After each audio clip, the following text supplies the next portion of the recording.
kemudian itu ada lampunya, sentirnya, ada petromaknya, rame di situ Mas. Ada orang ini kopi, ada orang layaknya pasar Om. Layaknya pasar, tapi di Bau kan nggak ada pasar setan ya. Tapi saya ketemu pasar di situ, kerumunan. Ini bisa Mas tanya pada teman saya bertiga ini dan orangnya masih hidup semua. Astagfirullahaladzim. Karena beliau Mbah Setu itu pertama kali mengajarkan kami, begitu waktu masuk maghrib itu adalah waktu kolomengo. Kolomengo itu dalam bahasa Indonesia, apapun ucapannya akan menjadi sebuah petaka kalau kita mengatakan hal-hal yang buruk. Tetapi kalau kita berpikir berkata yang baik, maka waktu pergantian maghrib dari terang ke gelap itu akan menjadi kebaikan, akan melindungi.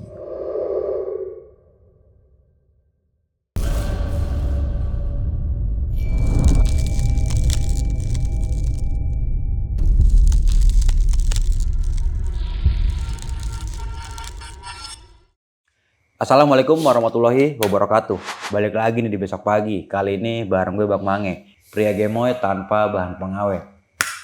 Oke sob, di malam kali ini kita masih berada di Jogja nih. Dan di samping gua sudah ada narasumber senior yang pernah melakukan pendakiannya di Gunung Merbabu. Namun untuk lebih jelasnya langsung aja nih kita sapa narasumbernya di malam kali ini.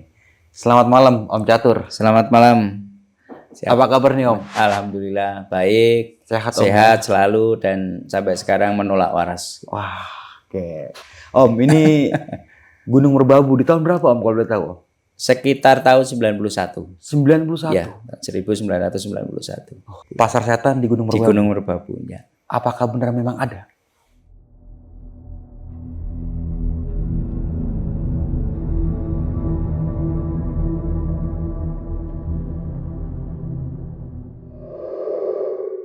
Saya masih sampai sekarang ada dua keyakinan bahwa itu tidak ada, tetapi di satu sisi saya meyakini ada dari keyakinan keimanan saya. Karena yang saya yakini adalah begini.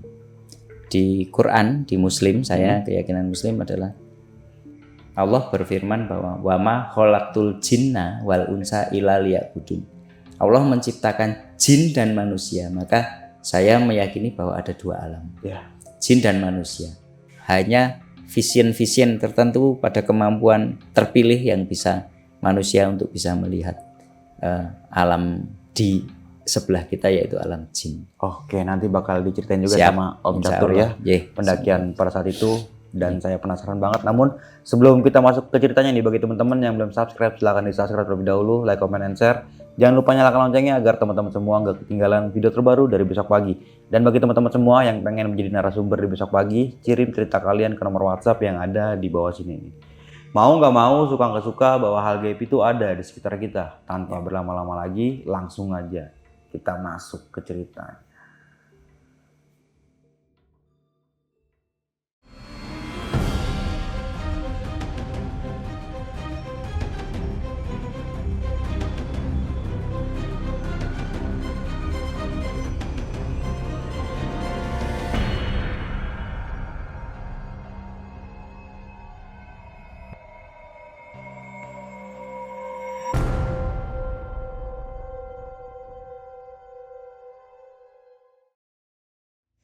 Baik, cerita ini kita mulai pada saat kita lulus SMA ini, karena memang kami dulu berkegiatan dan saya bersama teman-teman itu dengan bendera Sispala SMA kami, SMA Negeri 2 Kota Magelang yang bernama Bhagavad Gita Sispala. Nah, kita punya teman satu angkatan ini, satu letting yang kemudian yang betul-betul menjadi bahasanya sekarang itu karib ya, menjadi circle kita itu ada 5 ini. Nah 5 ini selalu kita kemana-mana, kita berlima, kemana-mana kita berlima. Nah, setelah lulus itu, tahun 90 kita lulus itu, ada masa kosong nih, kemudian kita harus nyari lanjutan yang mau kuliah kemana, bahkan daftar pun sebelumnya kita sama-sama, yuk daftar ke sana. Di era itu kalau kita mau daftar kuliah itu kita harus datang ke kampusnya, ambil formulir, daftar bareng-bareng, bawa pulang, nanti diisi, kita kembalikan lagi, ada deadline-nya, tidak seperti yang sekarang mungkin online. Nah, di situ kita sering ngumpul nih. Pada saat ini jeda waktu setelah selesai pendaftaran, pada saat itu kalau tidak salah ingat kita sambil menunggu masa pengumumannya. Jadi formulir kita sudah masuk, meskipun dengan deg-deg plus dan kita bahasanya dengan orang tua itu masa prihatin, tapi kita masih ngumpul nih. Kadang-kadang di tempat saya, di tempat teman saya, tidur sehari 2 hari gitu. Itu sudah biasa pada saat itu. Nah, kita kemudian ngobrol-ngobrol seperti sama teman-teman ini, ngopi pada saat itu, eranya sekarang itu yuk ngopi apapun yang ada. Kita ngumpul, ada satu cetusan nih. Gimana nih kita daripada gabut di rumah ini, kita jalan. Akhirnya tersepakatilah kita mau jalan-jalan ke Merbabu gitu, bahasanya pendakian. Dengan pengetahuan, dengan latihan yang sudah kita jalani selama kita SMA 3 tahun itu, kita sudah siap nih karena memang sudah terbiasa. Nah, kita merencanakan mulai dari bahwa kita anak-anak SMA masih tergantung orang tua, kemudian masih punya beban pendaftaran, sudah bayar pendaftaran, persiapan untuk kuliah, mau meminta uang lagi ke orang tua itu era-era anak dulu itu takut gitu Mas. Nggak berani. Akhirnya kita anak-anak dulu itu ya begitu, antara kreatif atau terpaksa, kita nggak tahu beda tipis ya. Maka kita terpaksa di rumah ada koran-koran di rumah orang tua yang sudah nggak kebaca lewat tanggal lewat bulan, kita kumpulin nih satu demi satu. Kita kumpulin bareng-bareng sampai kita pertimbangkan. Pertimbangkan artinya ditumpuk, diikat per kilo, ditimbang ya. Jadi per kilonya berapa. Kebetulan di Magelang itu juga ada pengepul kertas, koran, barang-barang nggak terpakai. Nah dari situlah sampai kemudian kita kenal dengan pengusahanya itu, kenal baik. Setiap kali ada, ayo sini untuk jajan kan, ini udah tak kasih yang harga yang sesuai. Akhirnya cocok lah, kita ngumpulin berlima, terkumpul lah. Artinya kemudian kita betul-betul soul kita itu kayak, yo ini bareng lah. Ini uang kita bersama, ya ini untuk perjalanan kita bersama, untuk makan bersama, ya kita bersama-sama. Akhirnya ya memang tidak ada suara merepotkan orang tua. Nah kita berangkatlah dengan persiapan yang sudah biasa kita lakukan. Dari Magelang kita berangkat, pada saat itu kita sudah memilih menentukan naik Gunung Merbabu dari titik kalau sekarang namanya base camp Wekas gitu. Ya, pada era itu kita naiknya tidak ada kendaraan pribadi nih, apalagi motor gitu. Maka kita dengan bersama-sama itu, yuk kita bareng-bareng naik angkutan umum, naik bus Magelang jurusan Salatiga. Kemudian kita turun di daerah Pakis, Ngablak, kemudian Gapura, Wekas. Nah, di situ kita turun di pinggir jalan, kita masuk warung dulu, minum, kemudian nyari tambahan makanan seperti dulu memang sudah ada mie instan, tapi tidak sekeren dan selengkap sekarang pilihannya. Yang penting kita ada mie, beras kita tetap bawa. Kemudian bahan-bahan mentah seperti tahu tempe itu sebetulnya kita juga bawa komplit, karena era-era itu instan produk makanan yang siap saji itu sangat masih belum berkembang seperti sekarang. Mie-nya paling super mie ya? Super mie ya, era dulu super mie. Kemudian ya minum itu air putih kita bawa botol, bawa jerigen kecil gitu. Kemudian kalau sekarang namanya tumbler, ya dulu ya apa ya botol-botol plastik, ada yang bekas minyak yang sudah dibersihkan, belum ada sekomplit sekarang katakanlah merek-merek tertentu, air kemasan botol itu nggak ada.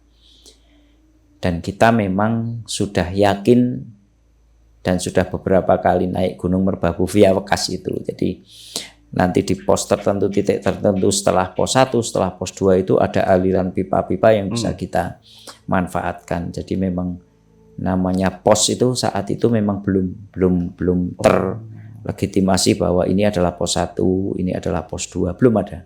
Tetapi hanya sebuah area-area yang seakan-akan ini sudah merupakan feeling, dan banyak pendaki yang sama-sama, oh kita istirahat di situ, ketemu di situ. Jadi era di tahun 90 itu, setiap kita ketemu pendaki itu kayak kemudian, oh kita senasib, yuk kita mau jalan bareng nih.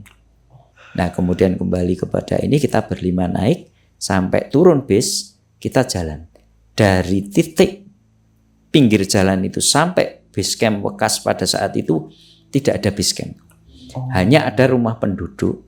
Silahkan mampir kalau mau di rumah saya, silahkan mampir kalau mau. Nah kita akan memilih pada saat itu rumah terakhir yang paling gampang mendekati tepi rimbanya. Nah pada saat itu kita kemudian kenal dengan almarhum Mbah Setu. Mbah Setu ini putra namanya Mbah Cip. Di era kemudian adik-adik saya, Mbah Cip ini juga punya anak di era sekarang ini. Dan sekarang yang punya base camp ini adalah cucunya yang dulu pernah kami tempati. Ini fotonya ada, kenangan kita bersama-sama. Dan di situ ternyata juga sudah ada pendaki-pendaki yang sampai di situ dulu. Nah dari titik pinggir jalan sampai base camp bekas itu kami berjalan kaki. Jauh. Selama 2 jam. Jauh itu. Jauh. Era sekarang kan gampang ya, mungkin turun tepi jalan sudah ada ojek-ojek yang nunggu kita sampai base camp. Kita jalan dan itu kita nikmati gitu. Yuk kita sambil jalan. Nanti berhenti di pinusan, jalan lagi. Nanti ada orang bawa rumput, saling menyapa, saling berbagi rokok gitu. Ada orang nyari rumput duduk. Akhirnya kita sambil istirahat, kita ikut duduk, kita ajak ngobrol gitu. Jadi memang pada saat itu seperti itu dinamikanya. Seakan-akan kita menyapa itu adalah bahwa kami ingin berkenalan, kami ingin dekat, dan kami ingin dilindungi dengan orang-orang yang ada di tempat. Kalau sekarang mungkin akamsi ya. Kalau kita lebih kenal dengan akamsi, terasa nyaman.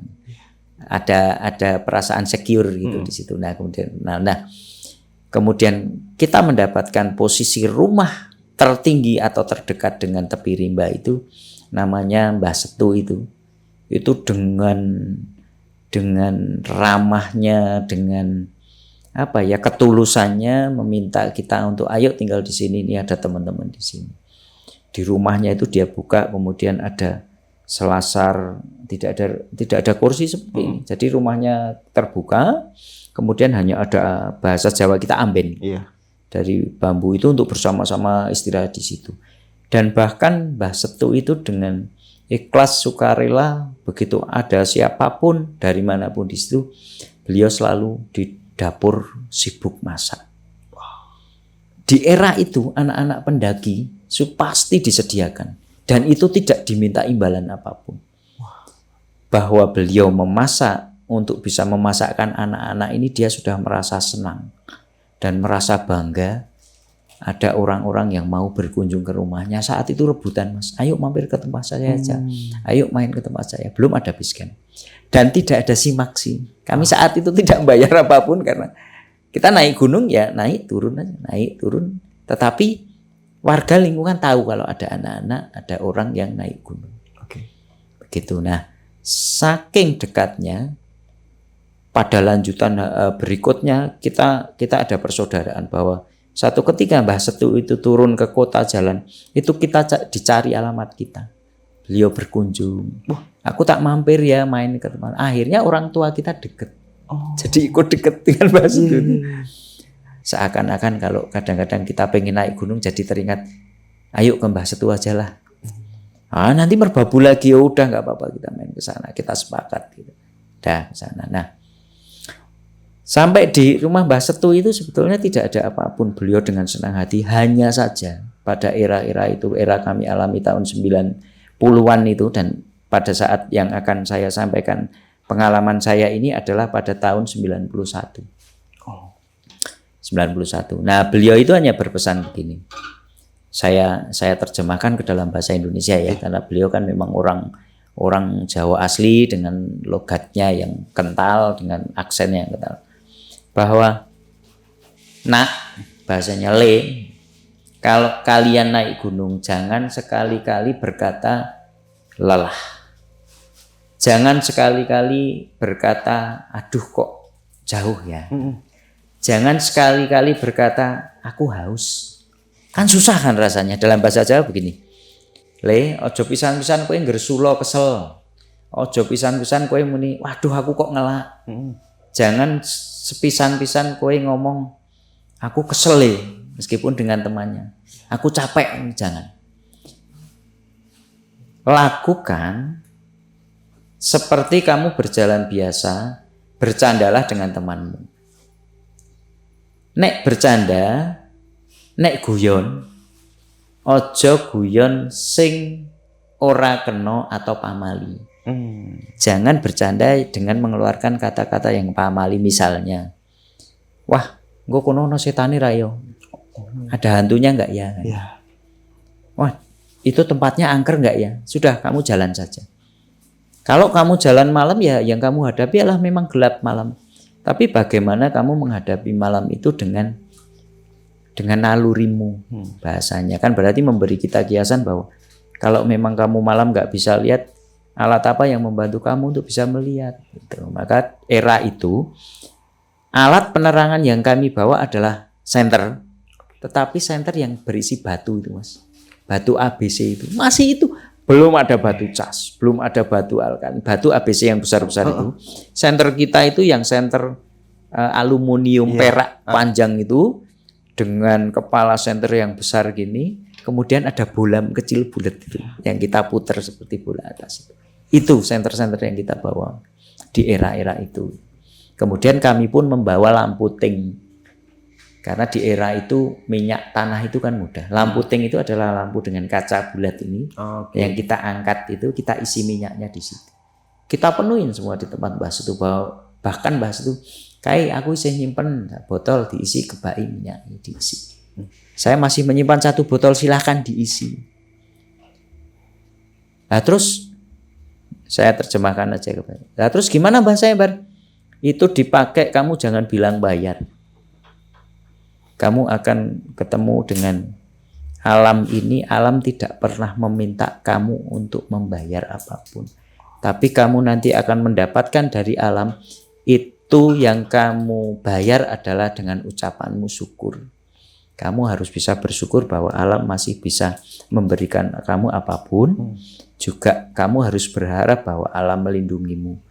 Tetapi kalau sekali kamu mengeluh, berarti kamu menyangsikan keberadaan alam. Bahasanya kamu menyepelekan alam. Aku lelah. Berarti lelah karena kamu mendaki, berarti kamu menyalahkan gunung. Maka bisa saja nanti alam gunung akan marah kepadamu. Itu yang diberikan ke kami. Anak-anak di era saya itu kalau sudah diberitahu orang tua kan takut karena memang saat itu kalau sudah nggak akan pernah melawan lah ucapan-ucapan masukan. Nah itu menjadi kunci kita saat itu, yang jadi kunci. Nah kemudian di era 90-an itu kami kalau mendaki itu selalu malam hari. Jadi rata-rata dari sekian tahun saya perjalanan, sekian tahun pengalaman saya sendiri sejak tahun 86 mendaki gunung itu, kita selalu berangkat kalau enggak habis maghrib, habis isya. Karena beliau Mbah Setu itu pertama kali mengajarkan kami, begitu waktu masuk maghrib itu adalah waktu kolomengo. Kolomengo itu dalam bahasa Indonesia, apapun ucapannya akan menjadi sebuah petaka kalau kita mengatakan hal-hal yang buruk. Tetapi kalau kita berpikir, berkata yang baik, maka waktu pergantian maghrib dari terang ke gelap itu akan menjadi kebaikan, akan melindungi. Ini adalah ujaran-ujaran, ajaran-ajaran pamali-pamali yang kemudian diajarkan ke anak-anak, kepada kita saat itu yang masih anak-anak. Maka saran beliau, engkau nek munggah selepas isya saja, kita turuti. Kalau beliau nanti bilang, le, engko munggahe yo bar jam 8 wae yo. Kenapa, Mbah? Oh, wis ora usah takon. Wong kuwi jam-jam kuwi kok koyone kok anginnya masih dingin gitu. Tapi kemudian sekian tahun berikutnya kami merasakan bahwa ternyata beliau ini adalah perewangan. Perewangan itu adalah orang-orang yang ternyata mempunyai visioner, pandangan-pandangan yang bisa melihat alam, karena memang beliau tertempa dari kecil sampai besar itu adalah hidup di alam. Artinya punya pandangan-pandangan bahwa alam ini sedang kayak gini nih, kalau kamu keluar nanti ada halangan di situ. Tapi tidak bilang jangan berangkat sekarang karena di situ nanti ada sesuatu di situ gitu. Cuman ini udaranya kok lagi dingin, anginnya kencang. Nanti setelah itu kan anginnya reda gitu. Nah itu kemudian kita rasakan. Kita rasakan setelah kita perjalanan. Nah pada saat yang akan saya sampaikan ini adalah kita berangkat pukul 7:30, 19.30. Kita sudah disuruh makan kenyang. Jadi bilang, pokoknya kowe emak-emo sing akeh wareg iki dintekno. Jadi beliau masak nasi, kemudian masak lauk pauknya. Lauk pauknya sederhana, hanya cakul. Jadi kubis yang kubis yang diiris-iris lembut itu, kemudian dioseng. Nah, bahasanya kemudian oseng kul gitu. Dan kita merasakan karena sedikit pedas, anget gitu. Karena pedas kan anget badan kita, dan kita disuruh makan kenyang. Kemudian setelah kita makan berlima, nah pada saat itu kita ada barengan, kalau tidak salah juga ada sekitar 4 itu. Ada di foto kita bareng-bareng foto sebelum kita sorenya kita bareng foto dulu nih. Kemudian kita foto, nah kita bersama-sama bareng. Kemudian dilihat sama Mbah Setu. Ini kok nasinya sisa. Siapa yang punya tempat atau mau pakai daun, ini harus dihabiskan dibawa. Saya nggak mau tempat nasi saya ini ada sisa. Harus kosong dihabiskan. Mau seorang 8 saya masakin sebakul nggak habis, bilangnya gitu sambil bercanda. Padahal kita sebetulnya ya kenyang nih, sebakulnya pada saat itu di desa kan luar biasa gitu. Padahal kita makan bersembilan, kami berlima, ada 4 lagi dari luar kota lah. Dari mana yang satu ada dari Jogja. Saya sudah lupa itu yang berapa Jogja, yang Salatiga berapa. Tapi kita bersembilan. Kita berlima ini kan cowok-cowok semua. Kebetulan ada 2 cewek ini. Wah, pada saat itu era-era anak muda kan, wah ini apalagi cewek jarang 2, wah udah jadi lirik-lirikan bareng. Nah di situ ada kejadian, Mas. Kita ngobrol bareng, ada cewek 2 ini kan, kemudian tambah 4 ya. Ternyata yang 2 ini berteman, yang 2 berteman. Jadi cowok cewek ini. Nah kita akan ngobrol bareng, bercanda ya. Kadang-kadang anak muda saat itu memang kadang-kadang kalau bercanda ya begitu, itu goda gitu. Ada satu yang tidak terima gitu. Seakan-akan merasa ini temanku kok mau digoda. Saya takutnya dia tertarik dengan kelompok saya nih gitu. Nah kita ngobrol-ngobrol. Kebetulan yang kejadian ini saya gitu. Terus ini teman saya berlima ini masih ada ini yang menyaksikan kejadian. Nah kemudian temennya cewek ini deketin saya. Mas Catur, keluar sebentar yuk, ngobrol nih ke sana. Diajak keluar rumah nih. Teman-teman masih ngumpul. Nah di situ. Nah di situ itu dia marah-marah, Mas, maksudmu apa? Goda cewek saya. Kamu tertarik sama cewek saya? Kita ngobrol gitu lah, terus agak keras gitu. Teman saya dengar dari balik bilik bambu itu bangunannya keluar nih. Apa gitu? Nah ini kan teman ini merasa nggak ada teman, wah ini bolok nih. Ini Mas, gue cuma melu-melu, aku urusan ini. Enggak. Saya cuma mau tanya ini si Catur ini ada urusan apa sama kamu, kan baru kenal gini. Ini nih ya tadi bercanda kan lihat sendiri toh kayak goda-goda kemudian. Terus teman saya, "Bar goda apa?" Loh, saya nggak ada maksud apa-apa kan bercanda. Di situ dikira wah ini terjadi konflik. Konflik, dia sampai ngajak berantem nih. Wes ayo senggel lah sama saya. Wah, disitulah kemudian ini kok kayak gini ya gitu. Ini kita sama-sama tadinya sudah merasa seperti saudara kok jadi kayak gini. Kemudian setelah tua ini saya merasa, oh iya ya kalau orang sudah ini merasa sedikit ada konflik pasti berarti dia benar-benar senang nih sama ini. Karena kemudian muncul rasa cemburu kan kalau digoda. Padahal mungkin seseorang ini hanya bercanda, dan itu betul-betul saat itu saya bercanda. Nah kemudian teman-teman saya ikut nih pada semua nimbrung jadi ribut, atau akhirnya kemudian kita dipisah. Udahlah ini yuk bareng-bareng wis. Gini aja, nanti kita kalau memang jadi nggak enak, nanti kita berangkatnya ada jeda lah. Nanti berangkat duluan atau kita yang belakangan. Nah Mbah Setu dengar. Karena kemudian itu kok mungkin orang tua itu peka ya. Dengar, yuk dipanggil. Ada apa? Sini ke belakang. Di belakang ada perapian untuk masak itu. Saat itu namanya lubang yang untuk masak pakai kayu. Diajak duduk. Ada masalah apa? Kita cerita. Yuk bastu itu cuman geleng-geleng. Wes, ini kalau begini ini nggak baik. Ini caranya kalau begini nggak baik. Tapi kalian pengen naik gunung, nggih Mbah, tetap pengen naik gunung. Saiki nek kalian mau naik gunung, coba lupakan permasalahan ini. Saya nggak mau nanti masalah ini akan membuat kalian tidak fokus, bahasa beliau tidak fokus. Jangan-jangan nanti kamu di jalan tidak selesai. Nanti di jalan masih ada hambatan. Di jalan masih hambatan itu maksudnya masih ada konflik lagi. Wes saiki dirampung ini tak ngerungoki. Ya akhirnya sama-sama disaksikan teman saya, disaksikan si ceweknya, kami berdamai. Toh karena waktu itu dia luar kota, saya juga kota. Kalau toh mau bahasanya seneng, mau ngapelin ya jauh. Era itu kan susah. Mereka satu kota itu lebih dekat. Gitu. Jadi sebetulnya nggak ada masalah. Dan saya juga baru kenal itu, baru memahami. Dan kita bercanda itu kan kemudian merasa seakan-akan kita itu satu gitu. Dan kemudian saya akui memang mungkin saya tidak terasa, saya kelewatan bercandanya. Saya mohon maaf. Akhirnya di situ kita saling maaf-maafan, saling rangkulan tulus. Mbah Setu sampai bilang ini harus tulus. Saya nggak mau lihat ini cuman maafan di sini, tapi di hati kalian tidak sampai ke dalam. Kemudian terakhir beliau hampir marahnya begini. Saya harus tahu betul-betul tulus. Kalau tidak tulus jangan naik semua. Wes, saya melarang tidak naik. Kalau kalian nekat, saya nanti tak panggil Pak Lurah, kalian tak suruh pulang.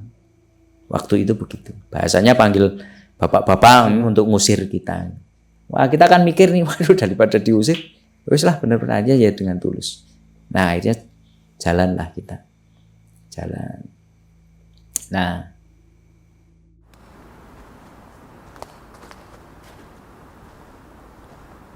kita dalam perjalanan awalnya adalah smooth.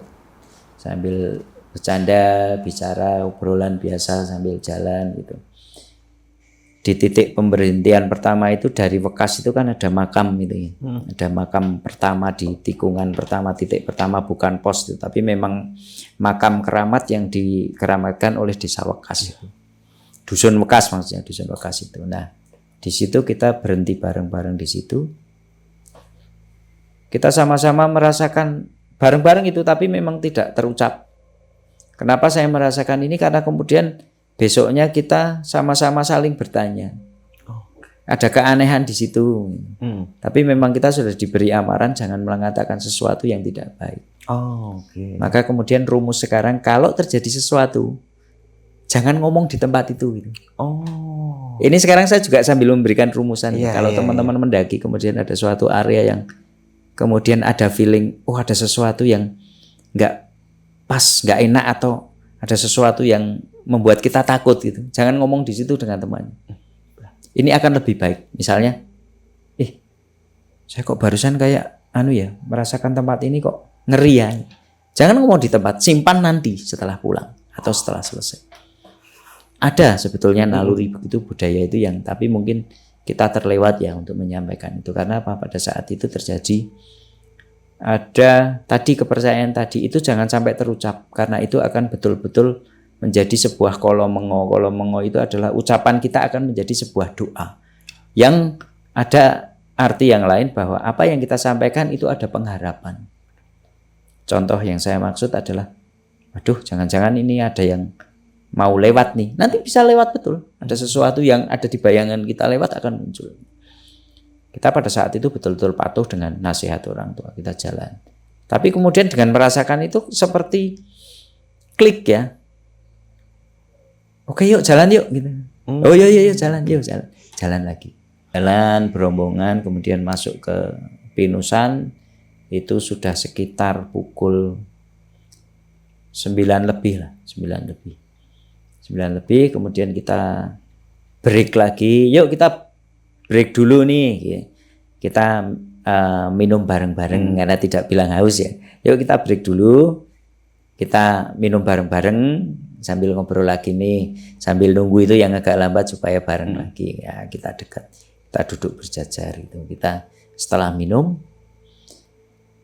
ada teman saya yang nginjak ada pipa peralon yang untuk aliran air Iya. desa itu terinjak gitu. Kemudian kok ada air ngucur nih.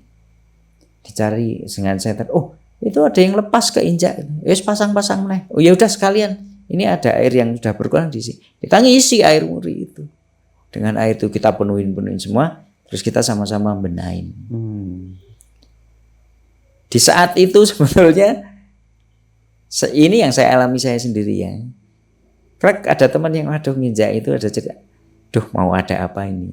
Bahasanya air-air itu kan selalu muncul jangan-jangan itu kok ada firasat gini teman, ada yang nginjak peralonnya rusak. Akhirnya kita harus benahi dengan apa yang kita bisa lah. Ada plastik apa kita nyambung karena dia sudah putus pecah, bagaimana ini nggak bocor gitu. Karena nanti pasti penduduk oh kok ada yang rusak nih kan, gitu. Bagaimana caranya kita akhirnya bisa nyambung meskipun tidak sempurna, tapi air yang terbuang itu tidak sebanyak pada saat pecah. Oke, kita jalan lagi. Sampai jam 10 lebih lah, 1 jam kemudian kita berhenti di yang sekarang menjadi pos 1-nya Wekas. Namanya Kembang Arum atau apa. Nah, itu memang belum ada tulisan pos saat itu. Nah, betul. Di situ memang kita istirahat lagi. Tidak ada apa-apa ya, tidak ada tempat duduk, tetapi ada satu pohon besar yang tumbang gitu aja. Nah, kita duduk bareng-bareng di situ nih. Sambil dicek, oke semua sudah ada, yuk duduk lagi, kita minum-minum lagi, ngobrol. Sama-sama ngobrol lah, bercanda, tapi tidak ada kaitannya dengan gunung, kita hanya ngobrol sekolah, mikir, wah biyo besok formulirnya semoga kita besok sama-sama ya keterima di universitas yang sama, keterima di universitas negeri ya, biasanya kan ngobrolannya begitu. Diamini semua. Nah, pada saat itu ada angin nih berhembus. Saya cuman yang pertama namanya Mas Totok nih, Aris Handoko, dan itu masih sekarang jadi kepala cabang Bank Jateng di salah satu kecamatan di Magelang, di Ngrapak. Masih ada itu. Sekarang kita karibnya sebenarnya masih ada nih sampai sekarang. Di Magelang, di Jogja saya, kemudian satu di Batam, satu di Mertoyudan, Kabupaten. Sudah beranak-anak semua. Malah saya yang sudah bercucu sendiri. Orang tuaan bercucu. Nah, di situ si Mas Aris ini sahabat saya panggilannya Toto. Aris Handoko panggilannya Toto, nggak nyambung kan? Ya sudah jadi panggilan akrab kita. Yuk, gini ke saya, Jus. Panggilan saya Jus gitu. Ya, saya tulis di sini, Jus. Gue parfum, ora. Kasih gue parfum kamu dong, dengan bahasa Jawa. Sing nganggo parfum gue itu, ora. Ludi, paling cewek kayak sing ta. Oh ya wis. Ya, udah. Yuk jalan. Yuk Ludi. Leader saya pun juga gitu. Tidak dengar obrolan kita ya, karena kita ngobrol gelap-gelapan, dimatikan setternya. Kita betul-betul ngirit. Karena kita pakai baterai ya. Betul-betul kalau saat kita jalan nyala, itu pun hanya klip sebentar, nggak bisa kita stay pada saat itu. Karena kita berpikir, ini betul-betul kita harus irit. Nah, di dalam perlengkapan kita ini sambil ya, karena ini dalam cerita ini sebetulnya ada berbarengan. Di era itu kita mendokumentasikannya itu kan dengan kamera. Waktu itu kamera saya, namanya kamera Fujica M1, yang itu berisi film yang diputer. Nah, ongkos itu salah satunya adalah kita bareng-bareng urunan untuk beli satu roll film yang isi 36. Isi 36 waktu itu ASA 500 gitu. Karena ASA yang 1000 itu wah mahal. Ini cukup uangnya yang ditata ini cukup untuk yang harga ini. Karena ada yang ASA 100, ASA 200, ASA 400, 500 sampai ASA 1000 gitu. Nah, kita yang tidak jelek banget, tidak baik banget ya tengah-tengah isi 36. Nah, itu pun obrolan kita di sebelumnya bahwa nanti pokoknya engko jatahe foto sendiri-sendiri dua-dua ya. Itu kan sudah kita berlima.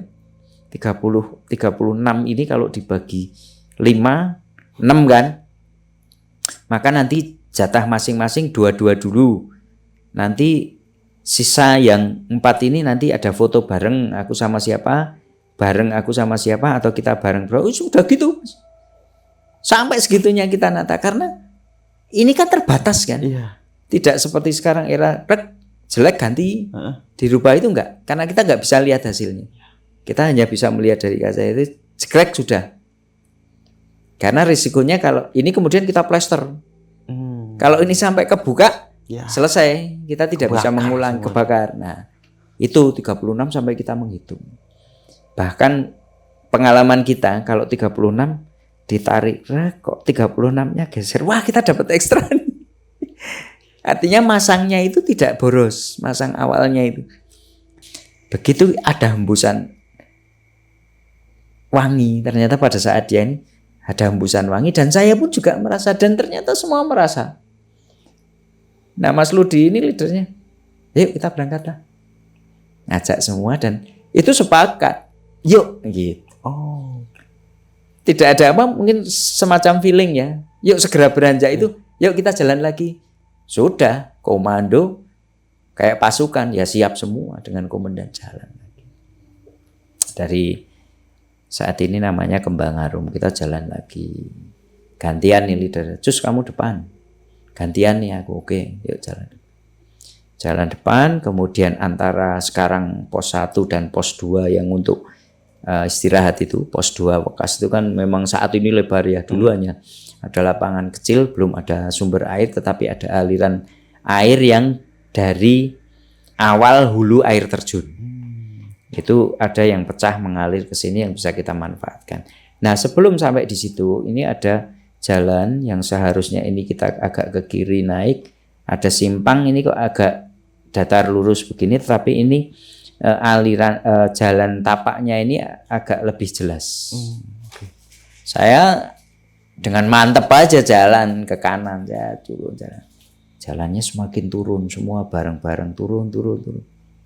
Kok semakin dingin, terus ada ini ya kayak embun air dingin. Ternyata kita satu rombongan tersesat sampai ke ujung muara air terjunnya yang di bawah pos 2 Wekas itu. Wow. Pos 2 Wekas itu kan ada kan? Itu air terjun yang tinggi sekali. Kita tersesat, salah jalan turun ke sini. Kok lama-lama kok tebing tinggi, kemudian semakin kita dengar suara curah air itu loh. Ini kok semakin mendekat air terjun ya. Karena kita sudah kesekian kali ya ini berarti kita mengarah ke air terjun ini. Yuk teman saya Cus, gue mau jiko dalan ini pertolongan di kanan. Ya kanan. Wah salah. Aku tebing kayak dulu. Kebetulan ada pendaki lain juga yang mungkin lebih dulu kita. Ada kelap-kelip. Tapi hanya jarang kan kelap. Itu posisinya di atas itu. Ya balik akhirnya balik kanan kita. Jalan lagi itu sudah ya lumayan lah karena kita turun sudah mendekati limpasan embun dingin itu sudah jelas ini air terjun. Karena itu ternyata jalan dari penduduk sana untuk membuka akses awal air itu ke rumah ke pemukiman bawah. Kita baliklah ke titik kita mulai awal salah jalan. Akhirnya kita dengan jelas sudah di situ, kita ke kiri sudah. Akhirnya smooth. Perjalanan kita lancar bagus sampai di pos 2. Sudah. Pos 2 ya memang begitu. Kita sekitar jam 12 lah. 12 kita istirahat. Bahasanya camp ya. Tapi pada saat itu kami belum ada era-era tenda-tenda yang sekarang. Yang kita bawa itu adalah tenda pramuka Prisma.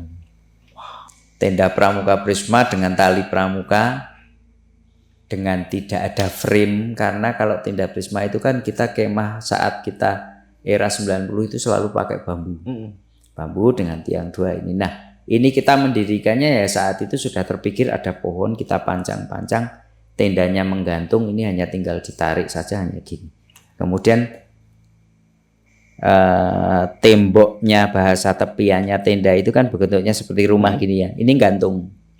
Jadi kita sekedar ada peneduh gitu, kemudian kita buka buka alas, belum ada matras yang sekarang. Ya ada sih matras, tapi pada saat itu yang kita miliki adalah matras TNI. Jadi kita kebetulan dari berlima ini 3 adalah anak tentara. Jadi kita selalu punya peralatan-peralatan yang speknya tentara. Jadi ada yang pakai ransel tentara, ada yang pakai senter tentara, ada yang pakai sepatu PDL tentara. Celananya pun pada saat itu saya doreng tentara. Tapi saya juga bawa jin nih. Kalau era sekarang bawa celana blue jean itu, bahan jeans itu kan nggak boleh. Tapi saya bawa waktu itu ya, karena memang era pengetahuannya waktu itu. Dan kita flanel memang sudah ada. Zaman itu era-eranya keren-kerennya flanel. Kita bareng-bareng yuk, karena beli bareng untuk bisa punya outfit itu. Bahasa outfitnya sekarang kerennya begitu. Kita pakai flanel. Nah, kita istirahat, kita belajarlah, kita masak. Nah, kompor kita saat itu hanya kompor yang lipat TNI itu juga. Parafinnya yang parafin kotak-kotak 1 box. Bentar kita buka. Baunya yang aduh, udah kalau dinyalain itu kan baunya nggak enak ya. Tapi kita masak dengan itulah. Kita bareng-bareng masak mie instan itu saat itu, terus kita nikmati bareng lah bersama teman-teman. Sampai di situ suasananya memang ya masih biasa, tidak terjadi sesuatu, dan kita seakan-akan nih sepakat untuk selalu menjaga jangan sampai mengeluarkan kata-kata yang nggak benar, bercanda biasa. Karena ini kita kalau di bawah sering saling usil. Ini yang sampai sekarang menjadi kenangan kami dan menjadi kedekatan kami sampai setua ini, sampai punya anak istri ini, kita masih dekat gitu, dengan berlima teman-teman saya ini, dan saling menyapa, dan kita ada grup WA ini sampai sekarang ini ada ngobrol, kamu di mana, piye kabarnya gitu. Nah, di situ kita bercanda, udah selesai, cukup, terus ditanya, oke, cukup ya, mau jalan jam berapa? Kan ini kan obrolan biasa ya, tidak. Oke, sebentar lagi lah, yuk kita jalan, kita kemas-kemas, kita cleaning, kita bersihin, kita jalan. Nah, dari pos 2 kita beranjak, ini jalannya lurus, kemudian ada jalan tanjakan yang mungkin jalannya 45 derajat ya, 45 derajat, tetapi ada jalan setapaknya yang bagus. Nah, ternyata era tahun 9 berapa itu yang gempa Bantul, ternyata jalan dari pos 2 ke atas ke jembatan Setan itu, ini kan ikut rontok, yang sekarang menjadi pakai tali. Nah, dulu ini tebingnya agak tinggi memang, tapi ada jalan yang melipir, antara ini punggungan, kemudian ada jalan sedikit, baru tebing gini. Jadi ini ada jalan. Jadi kita jalannya bisa aman. Nah, ini kita jalan naik, tanjakan naik. Nah, kemudian sampai kepada titik teratas punggungan itu, itulah kemudian di titik yang sekarang kayaknya sudah hilang, itu yang disebut pada saat itu kita kenal dengan namanya jembatan setannya Merbabu. Jadi di Merbabu kita saat itu kenal itu namanya jembatan setan. Jadi kita ngelewati Batu 2 dulu nih, naik, kemudian ini punggungan, ternyata punggungan tajam. Tetapi era-era malam itu kita memang punya pengetahuan bahwa perjalanan itu saat itu, era-era pendaki kami, perjalanan kenapa harus malam? Karena kita mengeliminir itu tadi, kayak sugesti capek, pemandangan belum terpikirkan. Tetapi di situ mindset kita begini, kalau kita jalan malam, kita tidak akan bisa melihat jauh, bahwa puncak masih jauh. Itu sedikit mengurangi beban kita bahwa perjalanannya masih jauh ya. Satu. Kemudian yang kedua, di perjalanan kita yang menyusuri tebing-tebing ataupun pinggiran-pinggiran jurang atau punggungan-punggungan itu, kita tidak akan merasa bahwa waduh curam ya, waduh bahaya gitu. Jadi kita hanya mengikuti cahaya senter kita dengan hati-hati. Kalau di depan kita kok tanahnya miring, ya berarti hati-hati. Karena apa? Senter kita nggak mampu untuk melihat ke bawah tebing.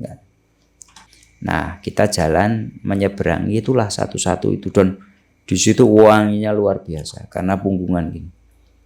Nah, kemudian di situ kita bersama-sama, yuk hati-hati, kita agak menunduk, leadernya yang depan tuh yuk menunduk, kita ngomong yuk menunduk gitu. Jadi kita semacam seperti kayak sudah terkomando, informasinya begitu, yuk bareng-bareng nunduk, karena melihat depan temennya kok jalan sambil jongkok gitu.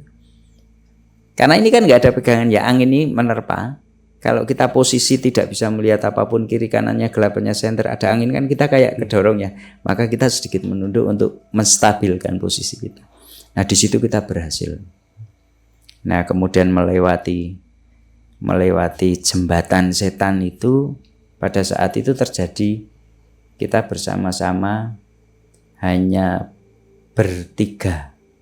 Dari satu rombongan itu, Ludi di depan, kemudian teman kita yang dari luar kota itu cowok cewek, ini kan disekat nih, ada teman saya 2, kemudian saya di posisi sebelum sweepernya, kalau sekarang istilahnya sweeper ya, ada teman belakang saya sendiri, si Haris Toto itu, anaknya tinggi kecil. Kita jalan memang kayak agak lambat gitu, tapi yang depan pun akhirnya juga menyesuaikan lambat karena memang kita harus pelan-pelan. Nah, memasuki karena kita tidak ngerti posisinya saat itu karena gelap, jadi kita berpaku pada senter dan depannya terlihat nyala kedip itu, masih diikuti dengan jarak yang dekat. Kita panggil masih menyaut gitu, Lut, woi piye sampai sini. Ya jangan terlalu jauh gitu, udah gitu aja, kita saling nyaut. Karena saat itu ya tidak ada juga alat komunikasi itu hal yang luar biasa dan mahal yang bahasanya, alat yang canggih. HT itu aja waktu era 90 itu masih ada HT yang berbentuk bata, ICOM 2N itu istilahnya, 2N yang pakai batu juga isinya itu. Kita tidak bawa itu. Cuman ada satu kelemahan kita, kejelekan kita waktu itu. Kita bawa tape kompo itu. Tape kompo isinya juga baterai. Tapi masih kita simpan gitu kan. Kita nanti untuk sampai di puncak kita sambil dengerin musik, dengerin radio, kita setel gitu. Nah, saya persingkat nih perjalanan itu. Di antara perjalanan sudah mendekati puncak, ada area yang hampir habis vegetasi, tinggi vegetasi besarnya. Ini agak rupanya tidak kami sadari ini agak jauh nih. Jedanya antara kita bertiga, si namanya Wiwit, panggilannya Geol, saya dan Aris, kita bertiga. Nah, mulai dari Wiwit ini kita jalan gitu. Tengok gini. Cus ini. Apa ya? Terus Totok. Apa ya? Weruh. Tanya gitu. Weruh itu. Kamu lihat? Ya ini saya tanya aku. Kamu lihat? Oh lihat. Ya wis jalan terus saja, jalan terus. Gitu udah. Nah, saya ceritakannya. Pada saat itu, kenapa dia tanya, saya juga tanya dan Totok juga tanya. Lihat. Oke, lihat. Ya wis lihat. Terus akhirnya si Totok, wis ayo jalan terus nanti tak tertinggal. Kita jalan terus. Akhirnya setelah bilang yuk jalan terus gitu, kita bertiga tuh diem, dan saya merasakan kita jalan diem itu saya nggak berani berkata apa-apa.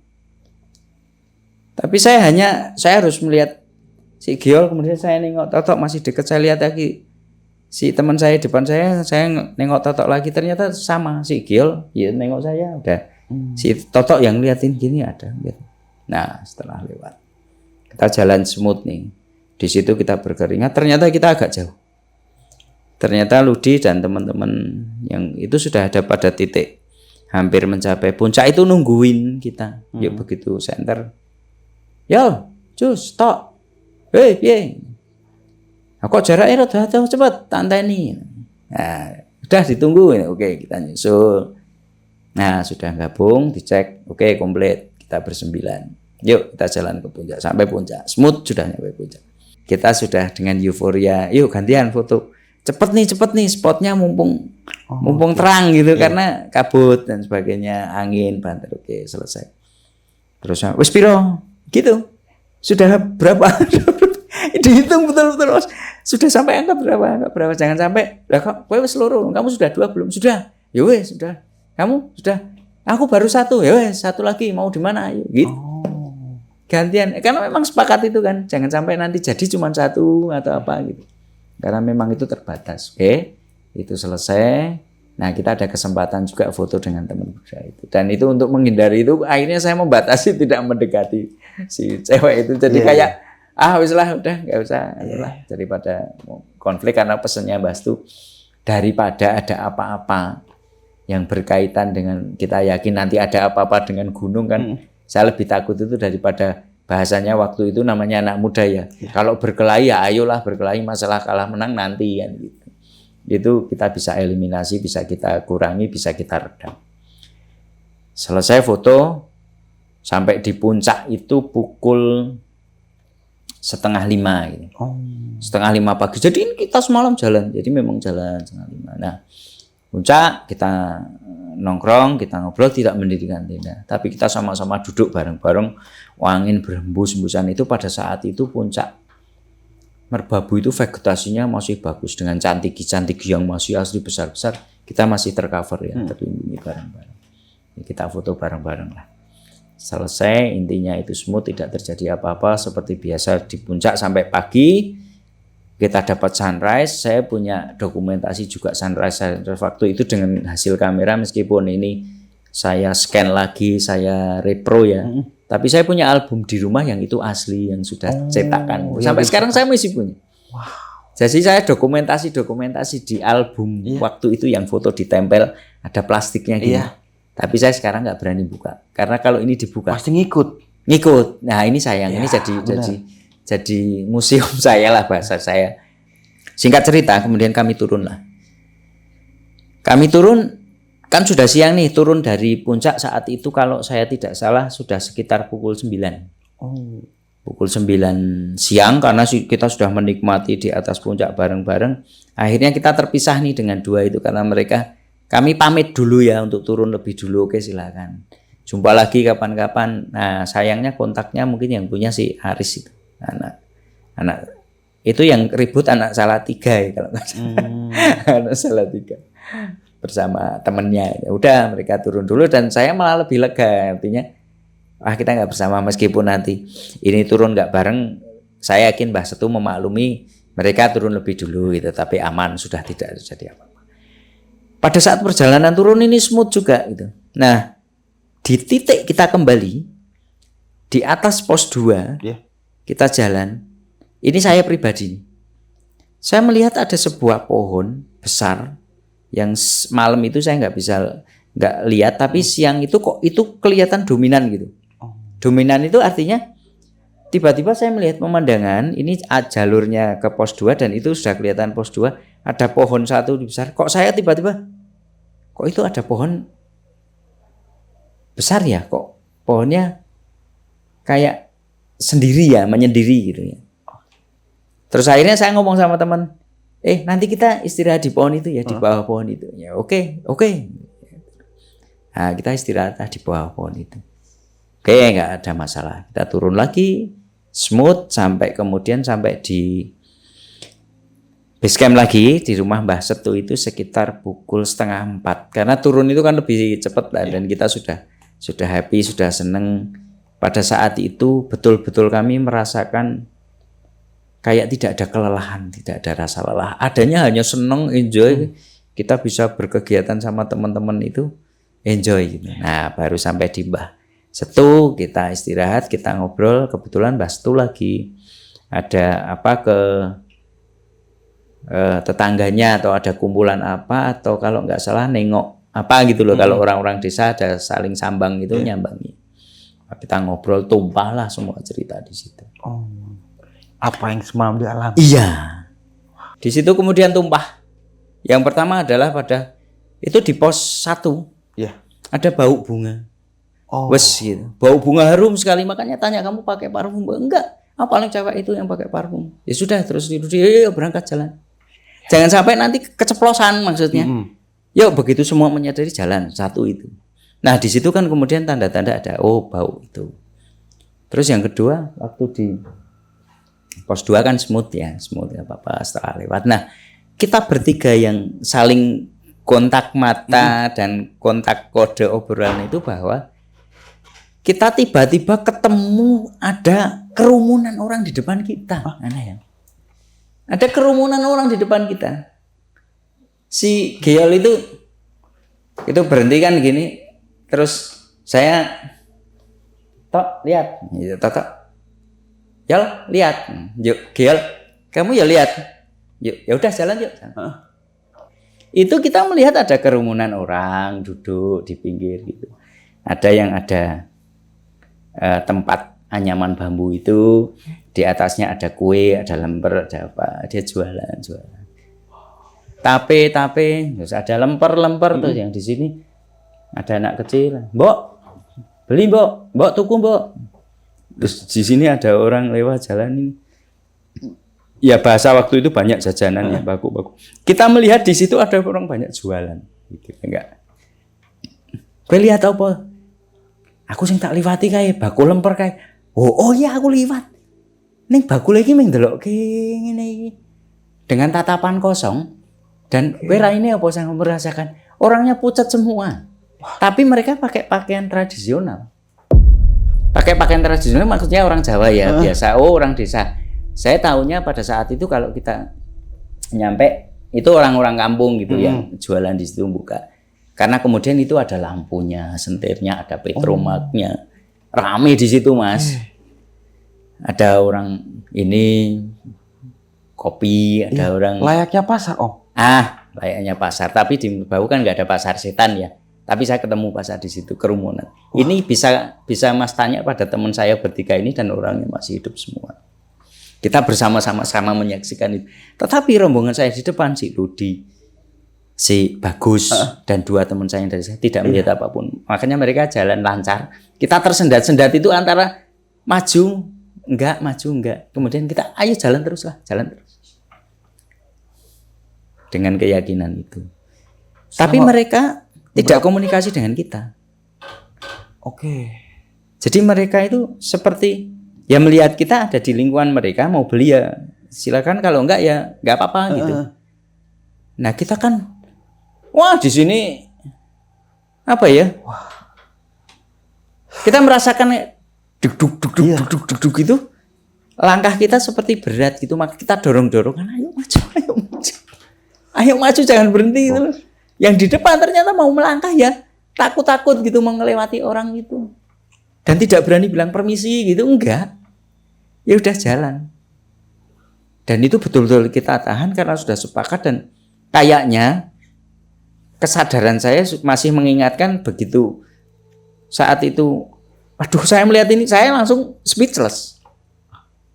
Yang ada hanya saya merasakan ini, yang saya rasakan ini ngalir aja.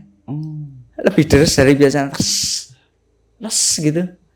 Jadi tetesan ini kencang banget. Dan saya merasakan dingin. Ini saya sampai kayak mau nangis serius. Saya merinding. Artinya ini saya terasa dingin banget. Seperti saya barusan dikejar anjing 1000 ekor gitu. Nggak bisa lari, tapi ketakutannya ini saya tahan. Kan seperti saya nyimpen apa sesuatu yang mau meledak, tapi saya tahan kan. Dan ini membutuhkan effort. Saya masih ingat merasakan bahwa otot-otot saya ini kaku gitu, rasanya kaku itu. Apa ya? Tapi kita jalan.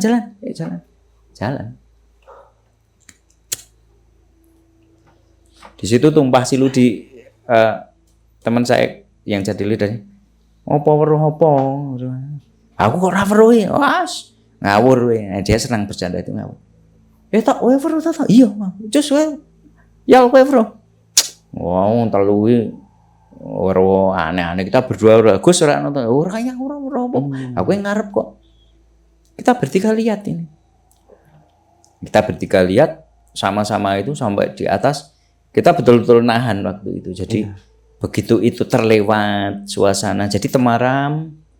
Tapi cahayanya kuning redup gitu.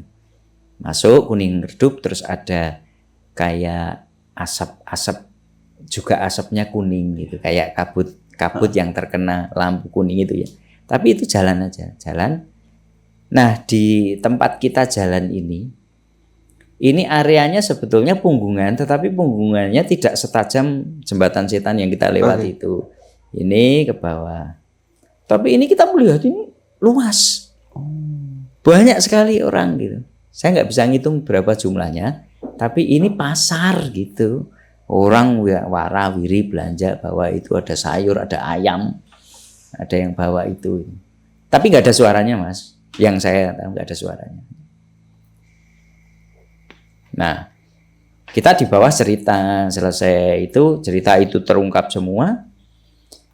Sampai kita kok dari perjalanan ini ketemu itu. Yang kedua nyasar. Yang ketiga ketemu jembatan setan yang kita harus ruduk. Yang berikutnya kita yang ketemu nih.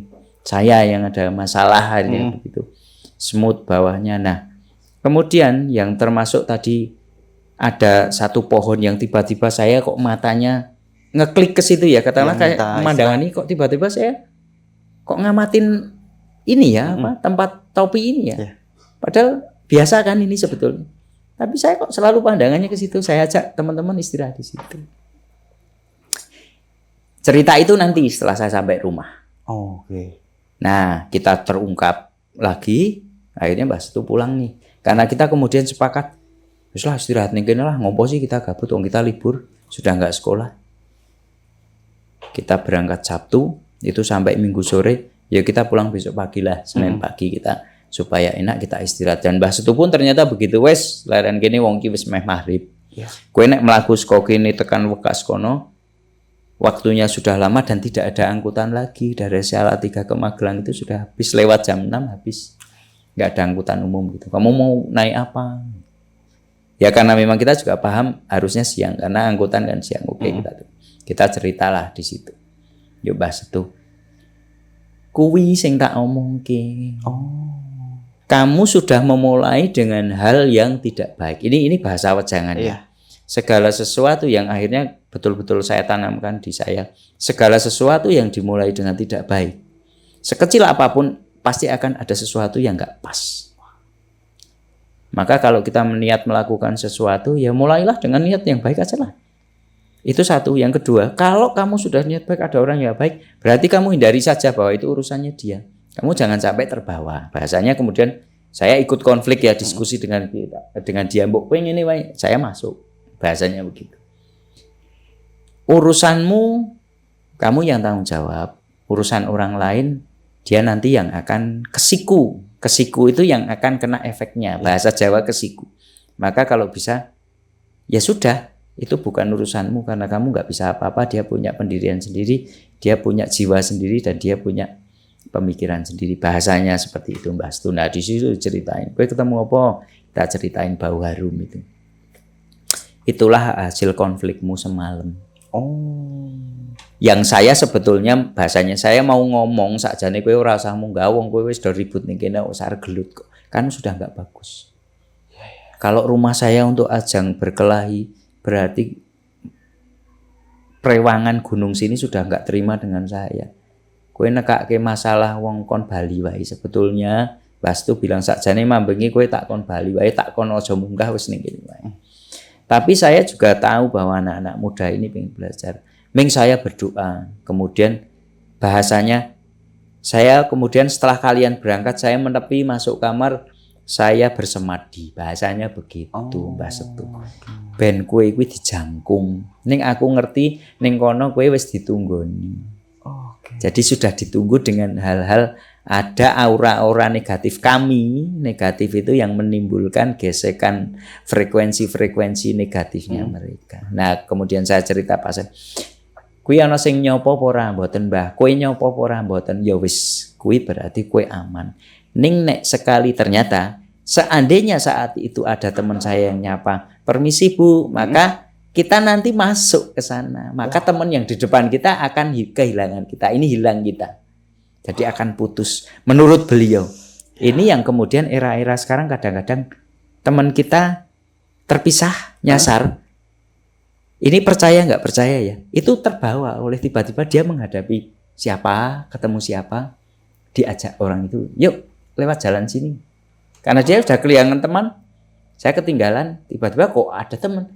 Sebetulnya kalau alam kita sadar, ini yang jalan kita kan cuma ini dan teman saya. Kalau tiba-tiba di depan saya papasan, kok orang itu mungkin sendiri dan ada satu keanehan atau feeling saya mengatakan keanehan. Itu pasti bukan sembarang.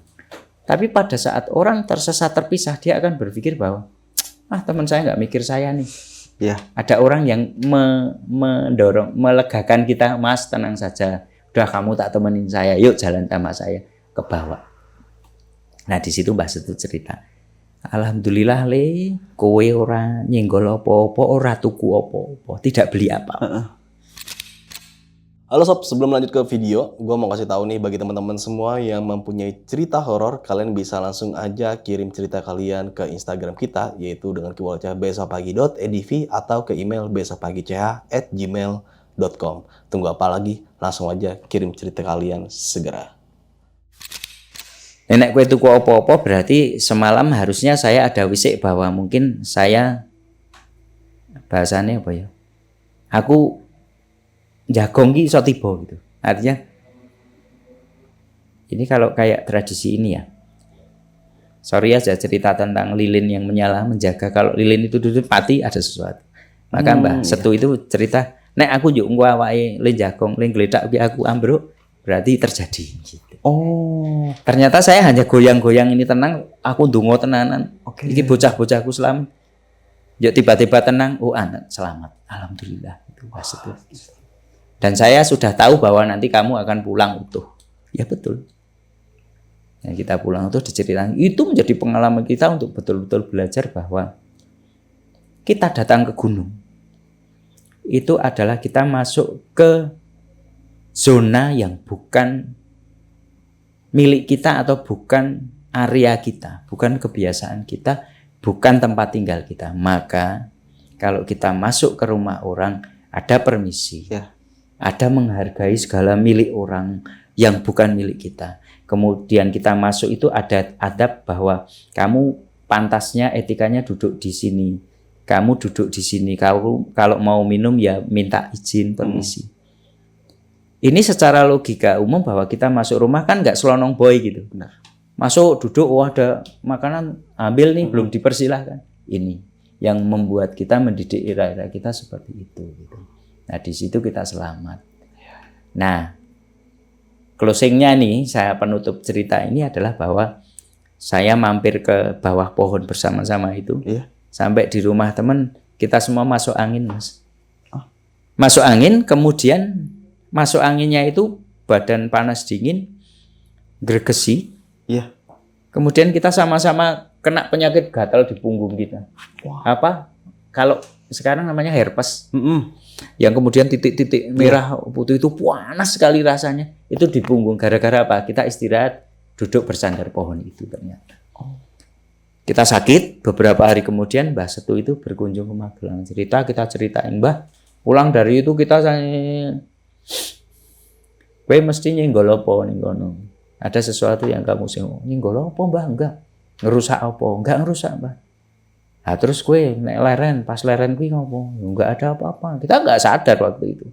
Belum ngeh ketemu itu ya. Iya. Nah, kowe jagong ning opo? Ya biasa, Mbah, ning suket ngene. Ning isor wit apa? Nggih, Mbah. Teng ngandhap wit napa nggih teng pos kalih nika ngene. Wite kaya ngopo? Saya menggambarkan ciri bersama teman pokoknya. Oh ya wis. Kuwi meja makane iki gitu ceritanya. Meja makane Simbah. Kowe do jagongan ning gunung. Iya.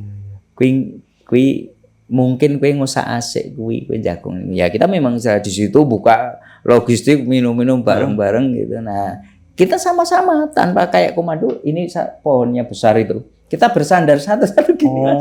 Ini enggak sadar kita. Kadang-kadang kita ngumpul kan berhadapan ya. Nah, kita bersandar, ini sebelahnya bersandar. Karena apa? Kita butuh kayak aku pengen melepas lelah dengan bersandar. Punggung kita capek semua, bersandar semua, Mas. Oke. Baru kita sadari itu. Aduh, ternyata.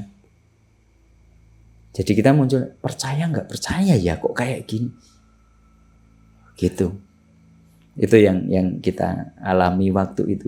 Tapi pada waktu itu ya kita tidak, mohon maaf, tidak seperti era sekarang kemudian kita cerita ya ke teman, munggah merbabu ojo ini. Enggak, ini hanya untuk pengalaman kita.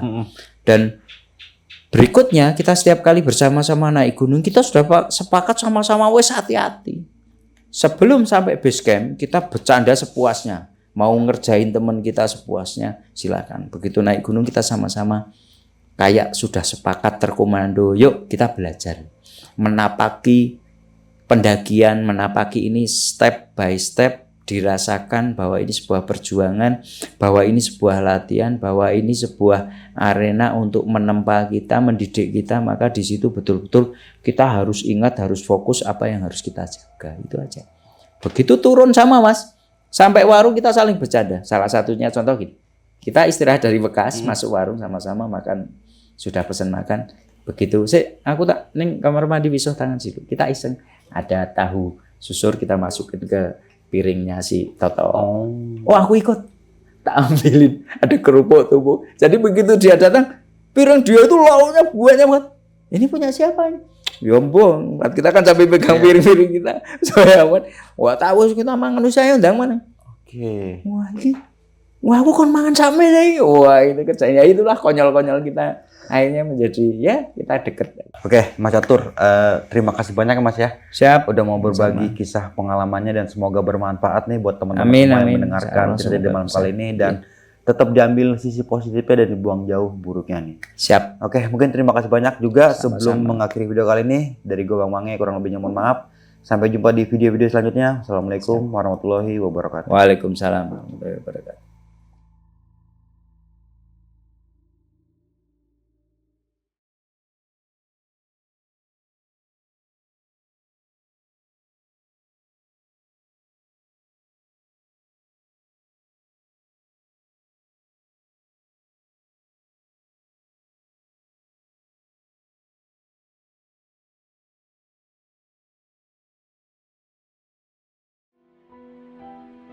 Halo sob, gue mau ngasih sedikit info nih. Jadi lokasi syuting roadcast yang kita pakai selama di Jogja ini berada di sebuah penginapan bernama Joglo Puluwatu.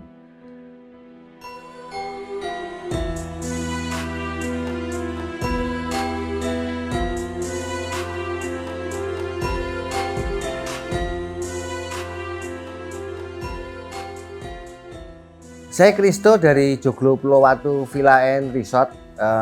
Itu lokasinya berada di kilometer 16 Jalan Palagan, Kota Yogyakarta. Jadi kalau dari Malioboro itu sekitar 14 kilo arah ke utara dan itu dekat dengan Gunung Merapi kalau dari sini. Dan dekat dengan wisata Kaliurang dan Bukit Turbo.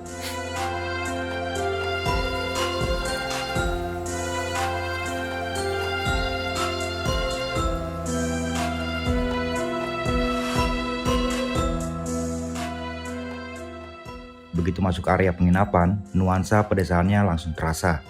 Semua bangunan berkonsep joglo, sederhana tapi nyaman.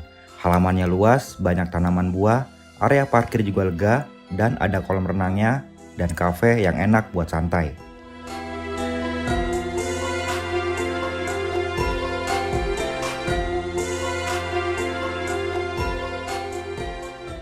Joglo Puluwatu itu ada 6 tipe villa. Ada Majapahit, Mataram, Sriwijaya 1, Sriwijaya 2, Sumenep, dan Singosari. Nah, kalau dari Majapahit 1 ini adalah yang paling komplit fasilitasnya, itu ada 4 kamar terpisah dan ada 3 kamar mandi dalam. Dan semuanya komplit seperti rumah. Tipe berikutnya adalah tipe Mataram, itu kayak model rumah Jawa zaman dulu di mana tidak ada sekat apapun. Di dalam situ ada ruang tamunya, ada 3 bed, ada kamar mandi dalam, dan ada dapur. Kamar mandi dalam itu semua memakai water heater. Kemudian tipe-tipe yang lain seperti Sriwijaya 1 dan Sriwijaya 2 itu sama. Dalam satu villa itu hanya ada 1 bed tapi ruangannya luas. Kalau ditambah extra bed kita bisa sampai 5 orang. Kemudian ada satu lagi Sumenep. Ini kamarnya luasnya hampir mirip Sriwijaya, tapi bangunannya bukan dari kayu. Kalau Sriwijaya itu dari rumah panggung yang kita ambil dari konsep Sumatera. Kalau ini seperti rumah biasa Sumeneb. Satu lagi yang paling kecil adalah Singosari. Dia konsepnya rumah kayu kuno zaman dulu, 1 bed dan ada kamar mandi dalam, bisa tambah dengan pemanas juga.